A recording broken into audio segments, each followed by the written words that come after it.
OFW, ama sa liham. Anak, sorry kung liham lang ang kaya kong ipadala ngayon. Alam ko, mas kailangan mo ako kaysa sa bagong sapatos. Pero ito lang ang paraan ko para mabigyan ka ng kinabukasan. Dati, takot na takot ka sa kulog. Ako agad ang nilalapitan mo. Ngayon, ako na ang lumuluha tuwing umuulan dito sa dorm. Nagtrabaho ako sa gitna ng disyerto. Init sa araw, lamig sa gabi. Wala akong kausap. Wala akong pamilya. Tinitiis ko to para sa'yo. Minsan, naiisip ko, tama pa ba itong ginagawa ko? Worth it ba ang mga taon na wala ako sa tabi mo?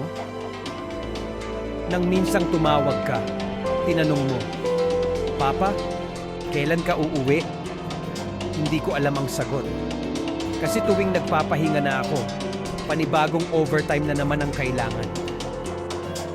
Pero anak, tandaan mo to. Mahal na mahal kita. At kahit hindi mo ako laging nakikita, bawat padala ko may kasamang dasal, pawis at luha.